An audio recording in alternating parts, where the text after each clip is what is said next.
be great if we could do something, but they have to open it up. They have to open up the Strait of Hormuz. For 47 years, Iran has been known as the bully of the Middle East.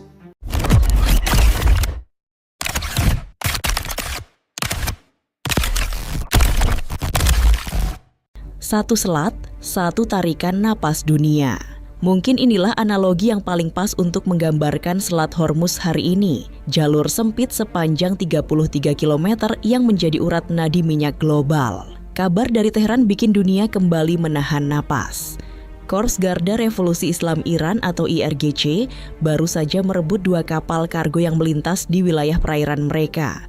Ini bukan latihan, ini bukan pertunjukan.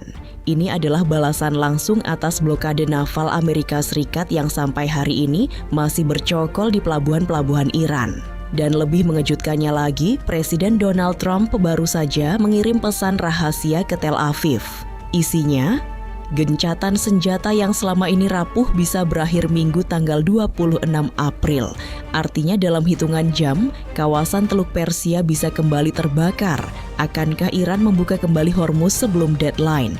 Atau justru ini adalah babak awal perang laut yang lebih besar? Dan yang paling penting, apa dampaknya bagi kita di Indonesia? Nalar Presisi coba merangkum ketegangan baru di Selat Hormuz yang membuat trauma panik dan harga minyak dunia meroket sebagai berikut. Jika kamu berpikir Iran akan tunduk di bawah blokade Amerika, kamu mungkin harus menyimak kabar terbaru ini. Negeri para mullah baru saja mengirim pesan yang sangat jelas. Hormuz bukan milik Paman Sam.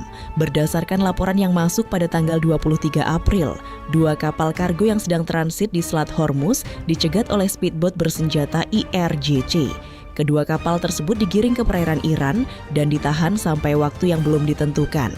Bukan hanya itu, IRGC juga dilaporkan melepaskan tembakan peringatan ke kapal dagang lain yang mencoba melintas tanpa prosedur baru yang Iran tetapkan.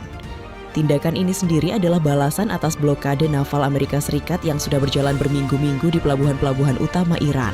Sebuah blokade yang oleh Teheran dianggap sebagai pelanggaran gencatan senjata. Pernyataan Iran yang menegaskan blokade Amerika Serikat adalah pelanggaran ceasefire. Dari pernyataan itu jelas sekali posisi Iran. Bagi mereka, selama blokade Amerika belum dicabut, Selat Hormuz tidak akan dibuka secara penuh. Ini bukan lagi soal lalu lintas kapal, ini soal harga diri negara. Lalu bagaimana respon Washington? Seperti yang bisa kita tebak, Donald Trump tidak tinggal diam. Presiden Amerika Serikat itu langsung melempar ancaman terbuka dari Gedung Putih. Dirinya memerintahkan Angkatan Laut Amerika Serikat untuk menembak kapal Iran manapun yang terlihat memasang ranjau laut atau mencoba menembus blokade. Well, they're going to disarm, and because they said they were going to disarm. And if they don't disarm, we will disarm them. Pernyataan Trump ini sebenarnya adalah gambaran kepanikan yang dibalut dengan kesombongan. Sebab di balik ancaman itu, ada fakta yang tidak bisa ditutupi.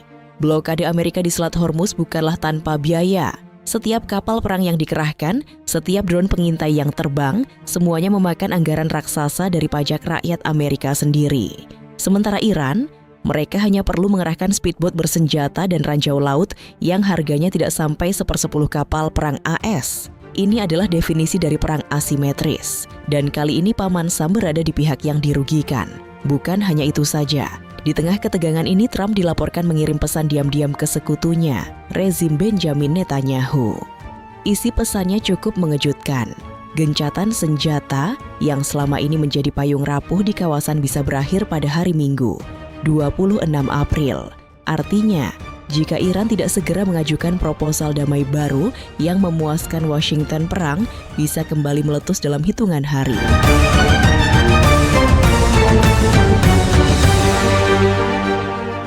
Lalu bagaimana semua ini berdampak pada kita di Indonesia?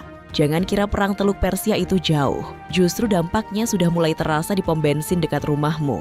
Selat Hormuz adalah jalur lintas bagi sekitar 20% pasokan minyak dunia setiap harinya. Angkanya bukan main-main, sekitar 20 juta barel minyak mentah transit di sini setiap hari. Kalau Hormuz benar-benar tertutup atau eskalasi naik, dampaknya dirasakan seluruh dunia dalam hitungan jam, tidak terkecuali Indonesia. Lalu bagaimana posisi Iran saat ini secara militer? Apakah mereka benar-benar mampu menahan tekanan Amerika di Hormuz dalam jangka panjang? Jika kita bicara kekuatan konvensional, memang Iran tidak sebanding dengan Angkatan Laut Amerika Serikat.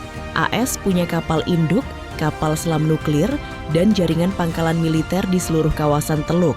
Tapi di Selat Hormuz, permainan berbeda. Di perairan sempit seperti ini, kapal induk justru menjadi sasaran empuk. Dan Iran sudah menyiapkan strategi yang tepat untuk medan seperti ini. Pertama, IRGCE memiliki ratusan speedboat bersenjata kelas PK-UP dan Zolfagar yang dirancang khusus untuk manuver cepat di perairan sempit. Speedboat ini sulit dideteksi radar konvensional dan bisa menyerang dari berbagai arah sekaligus. Kedua, Iran memiliki stok ranjau laut yang sangat besar. Estimasi analis pertahanan menyebut angka di atas 5.000 ranjau dari berbagai jenis. Memasang ranjau di Hormuz hanya butuh waktu beberapa jam. Membersihkannya bisa butuh waktu berminggu-minggu. Ketiga, rudal anti kapal Iran terus mengalami peningkatan, mulai dari rudal Gadir, Nur, sampai yang paling baru Abu Mahdi. Rudal-rudal ini dirancang untuk terbang rendah di atas permukaan laut, sulit dideteksi, dan dapat diluncurkan dari truk-truk mobile yang sulit dilacak. Dengan kombinasi tiga kekuatan ini, Iran memang tidak bisa memenangkan perang laut terbuka melawan Amerika. Tapi Iran bisa membuat Selat Hormuz menjadi kuburan yang sangat mahal bagi siapapun yang mencoba memaksa masuk. Dan ini yang membuat Pentagon berpikir dua kali sebelum eskalasi. خب ببینید اولا تا الان که من خدمتتون هستم در مورد دور بعدی برای مذاکرات ما برنامه‌ای نداریم. تصمیمی در این خصوص اتخاذ نشد. Bagaimana dengan sikap negara lain? Di sini situasinya mulai menarik. Menurut laporan yang beredar, negara-negara Eropa yang biasanya mendukung Amerika justru menunjukkan sikap yang lebih hati-hati. Mereka khawatir eskalasi di Hormuz akan membuat inflasi energi di Eropa meledak untuk kesekian kalinya. Padahal mereka baru saja pulih dari guncangan akibat perang Ukraina beberapa tahun sebelumnya. China dan Rusia juga menunjukkan dukungan diplomatik kepada Iran, meskipun belum sampai tahap intervensi militer langsung. Beijing terutama sangat berkepentingan dengan stabilitas Hormuz karena sekitar setengah impor minyak China lewat selat ini. Dan Indonesia sampai saat ini mengambil posisi netral aktif. Kementerian Luar Negeri sudah menyerukan deeskalasi dan mendorong kedua pihak untuk kembali ke meja perundingan. Tapi di balik layar, Pertamina dan pemerintah tentu sudah mulai menghitung skenario-skenario buruk untuk ketahanan energi nasional kita. Itulah ulasan ketegangan baru di Selat Hormuz yang membuat Trump panik dan berpotensi mengguncang harga BBM sampai ke Indonesia. Apa yang akan terjadi pada tanggal 26 April nanti? Apakah Iran akan mundur di menit-menit terakhir demi menyelamatkan gencatan senjata? Atau justru Trump yang akan menarik blokadenya setelah melihat dampak ekonomi yang tidak tertahankan di negaranya sendiri? Dan pertanyaan yang paling dekat dengan kita, sampai kapan pemerintah kita bisa menahan harga BBM kalau skenario terburuk benar-benar terjadi? Bagaimana menurut kamu? Apakah Iran akan kembali menunjukkan taringnya seperti dulu atau justru Amerika yang akan mengibarkan bendera putih di Hormuz? Coba tulis pendapatmu di kolom komentar di bawah ini. Jangan lupa like, subscribe, dan aktifkan lonceng notifikasi supaya kamu tidak ketinggalan update terbaru dari kami. Sampai jumpa di video selanjutnya.